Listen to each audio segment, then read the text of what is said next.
Filipenses, capítulo número 3, del versículo 17 al versículo 19, vamos a hablar de los enemigos de la cruz de Cristo. Es el título de nuestro tema, los enemigos de la cruz de Cristo.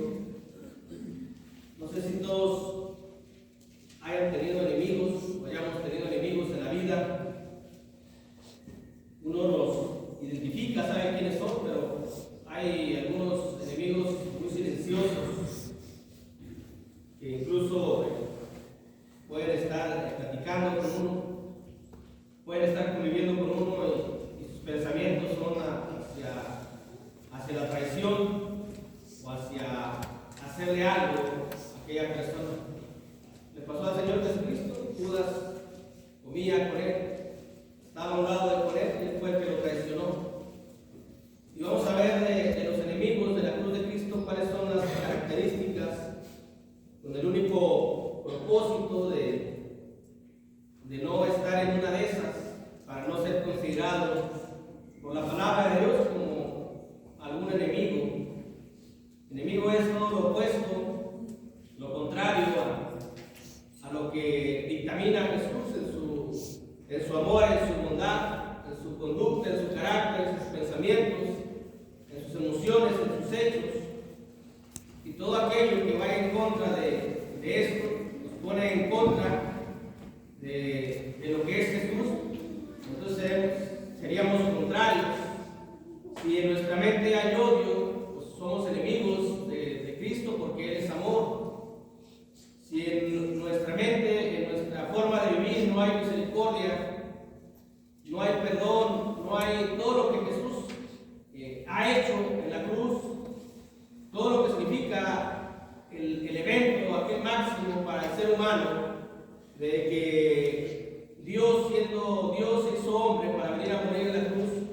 Todo ese acto que representa el amor, la misericordia, el perdón, la salvación, la redención, el rescate, todo lo que conlleva la cruz de Cristo. Si nuestro comportamiento, nuestros actos, nuestros pensamientos están en contra de lo que se efectuó en aquella cruz, pues somos contrarios, somos opuestos, y por ello seríamos enemigos. Dice la Biblia, son 6 cosas las que vamos a analizar en forma rápida y sencilla, del versículo 17 al 19. Hermanos, sed imitadores de mí, y mirad a los que así se conducen según el ejemplo que tenéis en nosotros. Filipenses 3, 17. 18 dice: porque por ahí andan muchos, de los cuales os dije muchas veces, y aún ahora lo digo llorando, que son enemigos de la cruz de Cristo. Y Pablo no se refiere a la gente del mundo, se refiere a los de la misma congregación. Dice la Biblia que muchos son los llamados, pero pocos los escogidos. De la propia iglesia es el asunto, aunque claro, también lleva un alcance para todos los que no están dentro de él. Dice el versículo 19: el fin de los cuales será perdición, cuyo Dios es el vientre, cuya gloria es su vergüenza, que solo piensan en lo terrenal.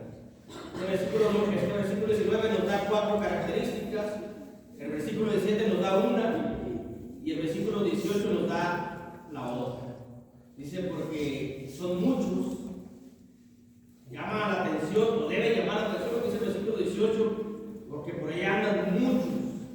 Por eso la Biblia dice: muchos son los llamados, pocos los escogidos. He ahí la importancia del estudio bíblico, que es la instrucción que tenemos nosotros, cómo regirnos en nuestra vida, en nuestros pensamientos. Para eso está la palabra. Tenemos que ver qué nos dice Dios que hagamos y cómo nos debemos de comportar. Por eso vamos a ver las características de los enemigos de la cruz de Cristo. Y primero es en el versículo 17. Una característica es que no son imitadores, o que no seríamos imitadores de Cristo. Dice Pablo en su palabra, en su carta a los Filipenses: hermanos, sed imitadores de mí. Y en otra parte nos dice: como yo no soy de Cristo. Todos aquellos que no imitemos o que no sigamos el ejemplo apostólico, que no sigamos la instrucción de Dios por medio de los apóstoles,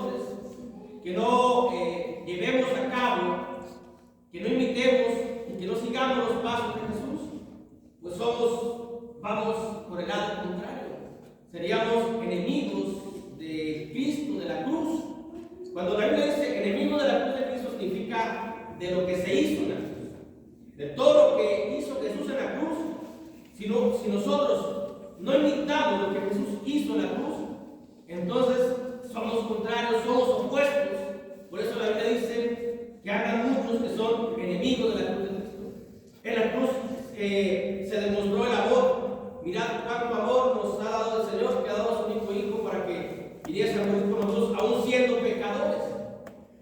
Es decir, no tenemos el amor de Cristo, el amor de Dios, porque hayamos tenido un buen comportamiento, sino porque el amor de Dios es porque se reflejó su misericordia al dar el sacrificio a su Hijo para que nosotros tuviésemos una oportunidad de salvación. A veces uno quiere tratar a las personas conforme a como sean. Si son buenas, se portan bien, pues te trato bien. Si no, ¿por qué te voy a tratar bien? Si eso fuera, ¿cómo nos trataría Dios a nosotros? Si ese fuera el pensamiento divino, ¿cómo sería Dios? Como por eso dice el salmista, Dios no nos ha pagado conforme a lo que hemos hecho. Si nos hubiese pagado conforme a lo que hemos hecho, ya no existiéramos. Pero Dios mostró su amor y su misericordia. De ahí que la conducta implica mucho en nuestra vida. Una conducta apropiada va a ser semejante a lo que Cristo hizo en la cruz. Una conducta inapropiada, que es la mejor manera de exponer la palabra, es la mejor manera del evangelio, de llevar el mensaje, de llevar la semilla, es la conducta de cada uno de nosotros. Porque si yo asisto regularmente, si yo estoy en la congregación, pero mi conducta dista mucho de ser lo que se me dice en la iglesia, y mis hermanos, y mis parientes, y mis vecinos ven mi conducta, van a desanimarse para querer estar dentro de la congregación, y eso es contrario a lo que Cristo vino a hacer. Cristo vino a ejecutar la redención para todos, y para ello murió en la cruz, y para ello demostró su amor. Pero si yo en mi vida cotidiana, en mi vida normal de los días, la vida ordinaria, tengo un lenguaje inapropiado, tengo una conducta inapropiada, voy a desanimar a las personas que me conocen, a mis familiares, a mis amigos, a mis vecinos, y eso es contrario. Por eso me constituiría un enemigo, es decir, enemigo no porque tenga algo contra Cristo, no, sino simplemente porque soy opuesto a lo que Cristo vino a hacer en la cruz para el perdón de nuestros pecados.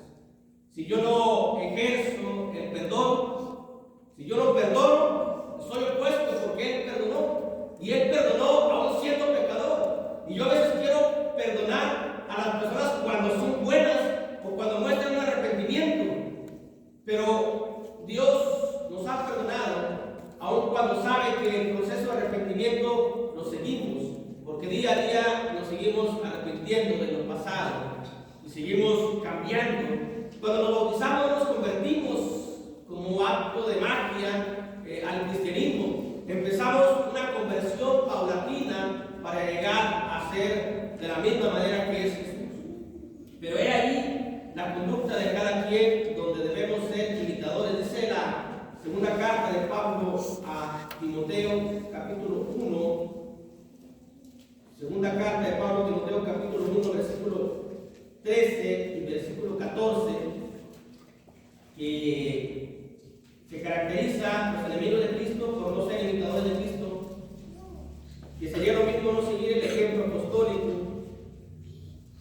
Si vemos lo que Pablo ha escrito y pensamos que porque Pablo lo escribió no lo va uno a seguir, pues estamos en un error, porque fue inspirado por el Espíritu Santo. Y Pablo mismo dice: sed imitadores de mí, no porque yo sea bueno, sino porque yo soy imitador de Cristo. Dice la Escritura ahí, segunda carta a Timoteo, capítulo 1, versículo 13 y 14: retén la forma de las sanas palabras que de mí oíste, en la fe y amor que es en Cristo Jesús. Guarda el buen depósito por el Espíritu Santo que mora en nosotros. Pero si mi vida, en vez de guardar el buen depósito que Dios hizo, que es el sello del Espíritu Santo, que es la garantía del Espíritu Santo, que son las armas del Espíritu Santo.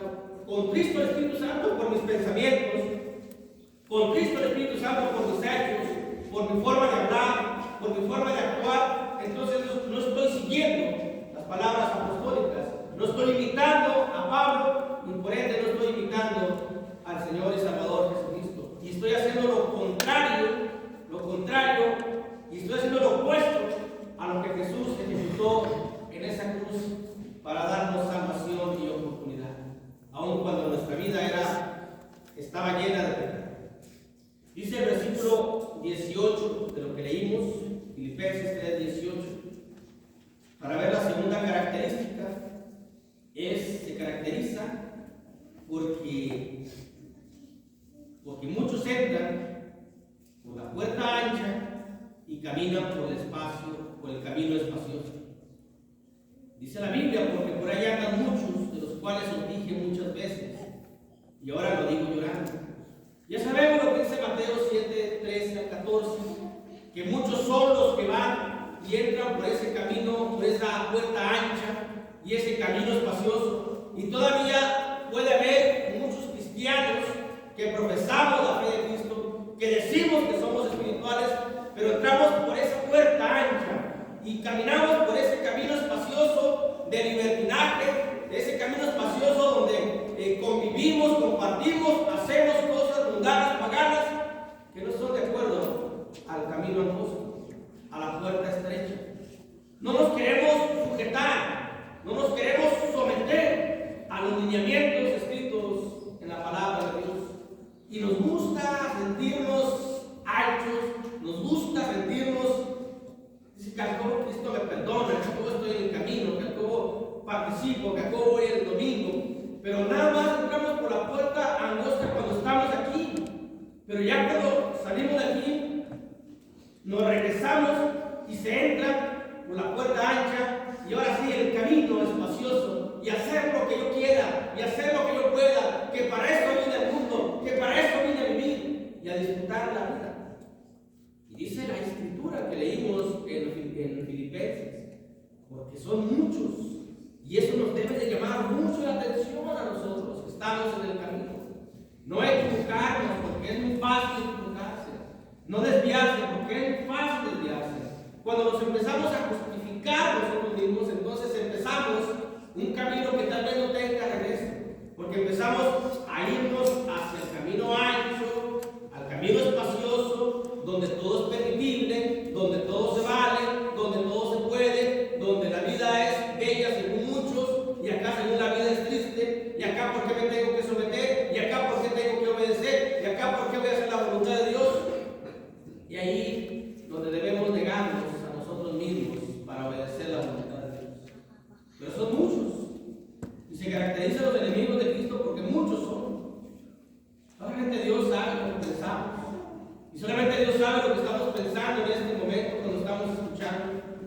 Y solamente podemos decirle al Señor, como dijo Judas, o como dijo el apóstol, ¿seré yo, Señor? ¿Acaso seré un enemigo de tu obra, de tu misericordia, de tu bondad? Y que pudiéramos estar ahí, que el Señor me diga, tú lo has dicho, ¿cómo me podré sentir yo? Porque si le pregunto yo a Jesús, si le pregunto yo a Dios, ¿acaso seré enemigo? ¿Es por qué? Porque hay algo en mí, es porque yo siento algo, es porque yo estoy pensando de que estoy haciendo las cosas equivocadas. Si yo le pregunto, ¿seré enemigo tuyo, Jesús? ¿Soy enemigo de tu obra? Es porque yo, en mi conciencia, me está indicando que algo está equivocado y a la vez es bueno, porque la conciencia todavía está viva. Malo cuando ya la conciencia se cierra y ya no me dice nada. Pero hay una oportunidad para nosotros.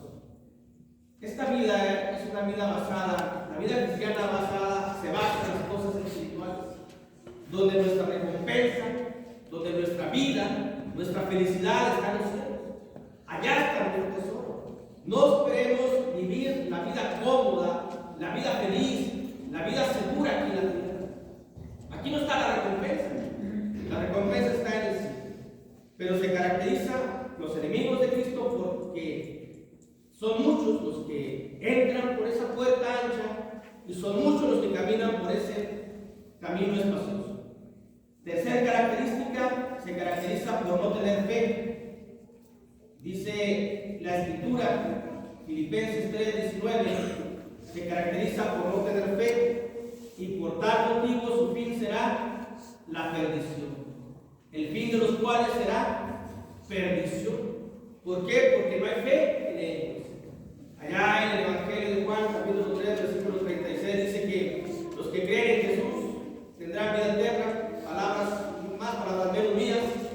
Pero el que no cree ya ha sido condenado. El que no cree. Pero yo puedo decir que yo sí he creído. Si has creído de manera efímera el día que te bautizaste.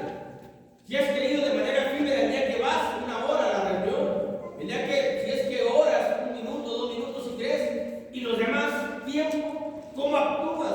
¿Cómo están tus pensamientos enfocados en lo que es la voluntad de Dios? Si no demostramos, porque la fe sin obras es una fe muerta, similar a la de los demonios. Si no hay obras de misericordia, si no hay obras de justicia, si no hay obras de amor, si no hay obras de benevolencia, todo lo que conlleva a que debe de ser cristiano, entonces no tengo fe. Entonces nada más creo de manera superficial, pero no hay fe en mí. Cuando hay fe en mí, de adentro brota la buena voluntad, el buen amor, la paciencia, la misericordia y el amor hacia el prójimo, hacia el enemigo, hacia todos aquellos. Pero si no hay eso, entonces no tengo fe y me estoy engañando a mí mismo. ¿Y cuál será mi fin? Dice ahí la Biblia que el fin de los cuales será la perdición. Y no es que Dios me esté reservando la perdición, es que yo mismo con mis actitudes me estoy yendo a la perdición. Porque acá está la gloria, acá está el cielo, acá está el lugar donde no habrá llanto, donde no habrá tristeza, muerte. Pero yo no quiero ir allá, porque mis pensamientos y mis actos me dicen, y me voy dirigiendo cada vez más hacia el tormento eterno, porque no tengo fe. Y la fe es importante, pero tiene que ser demostrada. No, Dios sabe que tengo mucha fe, sí, eso yo lo puedo decir, pero no por eso significa que tengo fe, por el hecho de decir que Dios sabe. Ya hemos estado estudiando los viernes cómo se demuestra, que la fe tiene que ser demostrada. Tenemos que demostrar que estamos con Dios, que seguimos a Dios, que nos gusta la palabra, que obedecemos a Dios para poder decir que tengo fe. Si no, me engaño a mí mismo. Y si me engaño a mí mismo, estoy acomodando la conciencia de que estás bien. Síguele así.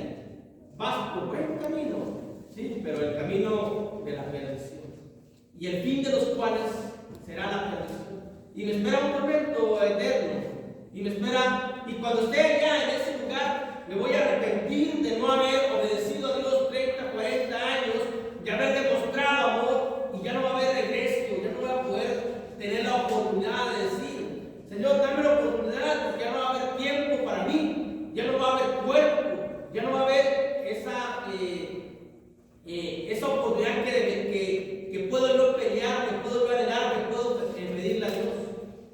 Tenemos una oportunidad maravillosa en este momento que tenemos que aprovechar. Si realmente creemos que hay un cielo, si realmente creemos que hay una eternidad, si realmente creemos que hay una promesa, busquemos, trabajemos, esforcémonos en ello a manera de la fe, de modo que la fe le agrade a Dios y seamos alguna vez que seamos glorificados en Jesucristo cuando recibamos la corona de la cruz.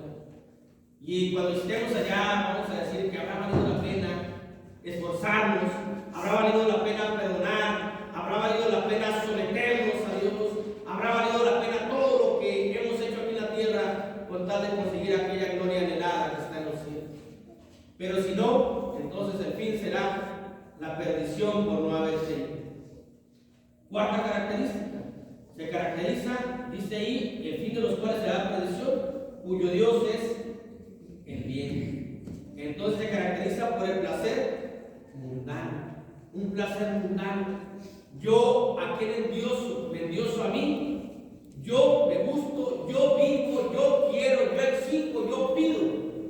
Y yo pienso en mí, nada más. Porque debemos amar a Dios con todo nuestro corazón, con toda nuestra mente, con todo nuestro ser, con toda nuestra alma, con todo nuestro espíritu, ser y espíritu de mí. Pero si el tiempo que yo le debo dedicar a Dios, en todo, como dice, con toda tu mente, o sea, la mente invadida de Dios, todo es de Dios. Pero si quito de la mente para amarme a mí mismo, para darme placer a mí mismo, entonces no es mi Dios el creador de los cielos y la tierra. Mi Dios soy yo mismo. Mi Dios son los placeres que tengo, los que yo me gustan, los que yo alabo, los que yo me gozo. No me gozo en el Señor, no me gusta tanto lo de Dios y estoy entre dos fuegos, estoy entre dos caminos y no puedo amar a dos señores al mismo tiempo. O amo al Creador o me amo a mí mismo de manera que me esté endiosando yo y me crea y me sienta superior y crea que yo tengo el derecho de merecer y de tener lo mejor, cuando no es cierto. Cuando lo único que debe de tener y merecer lo mejor es aquel que nos dio la vida. Pero dice la Escritura, tienen un Dios y ese Dios es el vientre, que son los gustos por los placeres mundanos, placeres que son temporales, placeres que no hemos analizado de una manera profunda, porque nos dejamos llevar por la vista, porque nos dejamos llevar por la euforia, pero es solamente muy temporal. Llega, así como llega, así se va a ir. Cuando Eva vio que era codiciable aquel árbol, aquel fruto, es codiciable para sus ojos, le gustó, le llamó la atención, prefirió el vientre, prefirió el placer que podía obtener de desafiar a Dios, de negarse a la voluntad de Dios, de decir, no, es que tal vez Dios me está escondiendo algo y realmente es como la serpiente me dice. Mucho cuidado cuando el diablo nos enseña la Escritura. Ahí el diablo le enseñó a Eva lo que Dios dice. ¿Qué te ha dicho Dios esto? No, no es cierto, te va a pasar esto. Le está interpretando la palabra de Dios el propio Satanás. Y eso es perjudicial para todos aquellos que queramos oír al diablo en vez de Dios. Porque si oímos a Dios, va a decir Dios, tú vive tu vida, vas bien, adelante, sigue, no es cierto, Dios te ama, Dios ama mucho, no dice la Biblia que Dios es amor, entonces Dios te ama. ¿Cómo te va a condenar Dios de haberte creado? ¿Cómo te va a mandar al infierno? Esa es la interpretación del diablo, pero no es la interpretación de Dios, no es la palabra de Dios, no es la palabra pura de Dios. Por ello debemos de tener como Dios en nuestra vida. Por eso tenemos que negarlo, se niega a sí mismo. Si ya no existimos nosotros, mis pensamientos ya no soy, como decía Juan Bautista, es necesario que yo mengue para que Él crezca.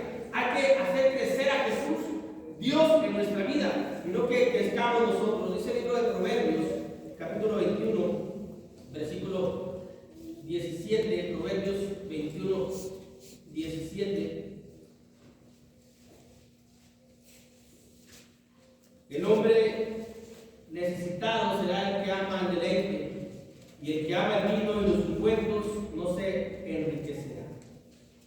Todos aquellos que se deleitan en las cosas temporales y cuyo Dios son sí mismos, es su propio cuerpo, entonces es un hombre necesitado que nunca va a alcanzar esa riqueza eterna que está preparada para todos aquellos que consideren a Dios, el Creador, como el único a quien se debe de alabar y adorar, al único a quien se le debe dar todo el tiempo, nada más a Dios, para no tener la característica de ser opuesto a los mandamientos de Dios.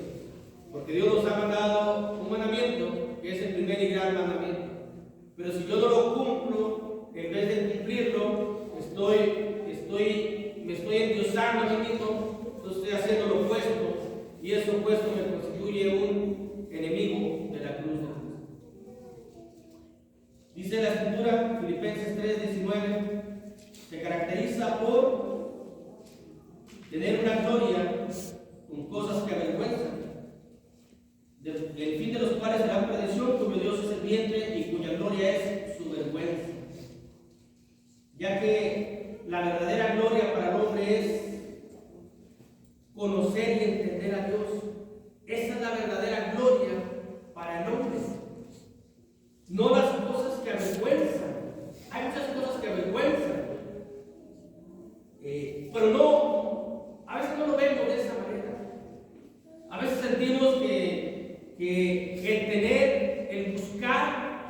Me siento orgulloso de lo que tengo. ¿Y de qué me sirve si no conozco y no entiendo a Dios? ¿De qué me sirve tener una gloria pasajera que será vergonzosa en la eternidad? Porque voy a estar ahí y va a ser algo vergonzoso que todo el tiempo trabajé para algo que aquí se va a quedar, para algo que aquí será destruido y que me llevó a la perdición. La gloria, la verdadera gloria del hombre, dice Jeremías 9:23, es conocer y entender a Dios. Esa es la gloria que debemos de buscar. Y si no buscamos esa gloria, si buscamos la gloria temporal, la gloria eterna, entonces soy opuesto y soy enemigo a la cruz de Cristo. Jeremías 9:23-24 dice: así dijo Jehová, no se alabe el sabio en su sabiduría, ni en su valentía se alabe el valiente, ni el rico se alabe en sus riquezas, mas alábese en esto el que se hubiere de alabar, en entenderme y conocerme, que yo soy Jehová, que hago misericordia, juicio y justicia en la tierra, porque estas cosas quiero, dice. Esta es la verdadera gloria que debemos de buscar. Pero si yo busco otra gloria, entonces soy opuesto y soy enemigo. Y los enemigos de Cristo, dice ahí, que cuya gloria es su vergüenza, aquello que no será para siempre. Y lo último, que dice el versículo 19, es que solo piensan en lo terrenal. O sea que son 6 cosas. Se caracteriza por no ser imitadores de Cristo. Se caracteriza porque muchos son los que entran por la puerta ancha y caminan por el camino espacioso. Se caracteriza por no tener fe, por no demostrar. Se caracteriza por un placer mundano. Es decir, será perdición y Dios es su vientre. Se caracteriza por una gloria en cosas que avergüenzan. Y se caracteriza por sus pensamientos terrenales. Y hay grupos religiosos que dicen que la eternidad será en la tierra. ¿Por qué? ¿En qué piensan? Solamente en cosas terrenales, nada más. Y esos son enemigos de Cristo, hablando de los grupos religiosos. Pero si yo también tengo ese pensamiento de pensar solamente en las cosas terrenales y no tener la mirada puesta en el cielo y no tener la mirada puesta en Jesús, que está a la diestra del Padre, tengo la misma característica de un enemigo y opuesto de Cristo. Por eso más abajo dice: mas nuestra ciudadanía está en los cielos, dice Pablo, abajo de lo que leímos. Si nosotros somos terrenales, ¿por cuál no debemos de pensar?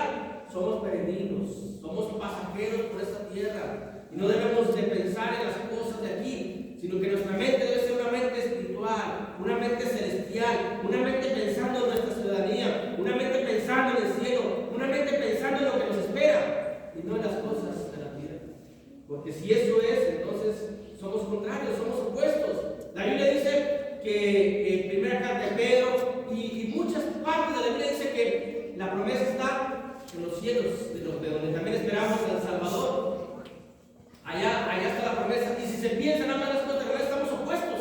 La tierra y el cielo es algo opuesto y una distancia enorme y una distancia que jamás será acortada si no se tienen esos pensamientos celestiales. Y todo aquel enemigo de la gloria, todo aquel enemigo de Cristo es el que no tiene al Espíritu Santo, porque piensa en las cosas terrenales. Ahí en Hechos, capítulo 1, versículos 6 al 8, aún los propios apóstoles tenían un pensamiento terrenal. ¿Pero era por qué? Porque aún no había venido el Espíritu Santo. Cuando llega el Espíritu Santo con poder cambia la mente. Todos aquellos que no tengan el Espíritu Santo piensan en cosas terrenales. Y todos aquellos que no tienen el Espíritu Santo son enemigos de la cruz de Cristo. Porque sus pensamientos no están en los cielos, están solamente en las cosas de aquí. Así pensaban, así creían. Dice la Biblia, los apóstoles. Entonces, los que se habían reunido le preguntaron diciendo: Señor, ¿restaurarás el reino de Israel en este tiempo? Ellos querían que Jesús fuera rey y que se sentara nuevamente como el rey David, como Salomón, en los tiempos de gloria del pueblo de Israel. Dice: nuevamente vamos a dominar el mundo.